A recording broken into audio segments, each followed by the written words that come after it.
Le populisme, c'est le retour du politique.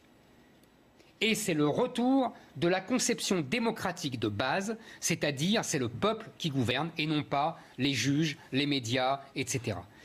Et donc, nous sommes habitués dans nos pays occidentaux à ce qu'on appelle l'expertocratie. C'est-à-dire c'est les experts qui gouvernent. Un coup, c'est les juges, un coup, c'est les technocrates, et un coup, c'est les médecins. Eh bien, le populisme, c'est justement la reprise en main par le politique du pouvoir. Alors évidemment, ça ne plaît pas à tout le monde. Évidemment, on va dire qu'ils se foutent de la santé. Non, ils ont d'autres arbitrages. Ils ont des arbitrages, vous l'avez dit, économiques et politiques. Et ces arbitrages-là ne sont pas médiocres. Et pour vous, ça passe avant l'homme? Mais là aussi, c'est l'homme.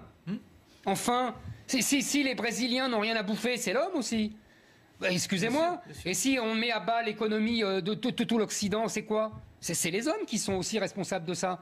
Donc c'est des arbitrages. Ils sont des autres arbitrages. Et c'est le politique qui choisit. Qu'est-ce qu'on dit de ces populistes depuis des années?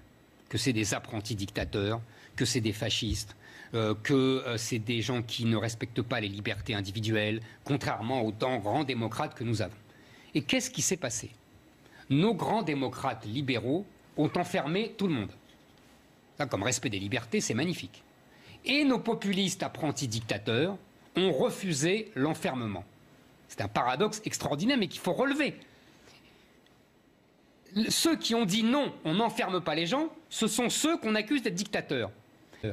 On s'est habitué à cette dictature des experts. Je vous ai dit, soit c'est des technocrates, soit c'est des juges, vous savez, comme je peste tout le temps contre le gouvernement des juges, soit ce sont des médecins, soit... Vous voyez, on s'est habitué, vous avez raison. Le politique a accepté sa soumission.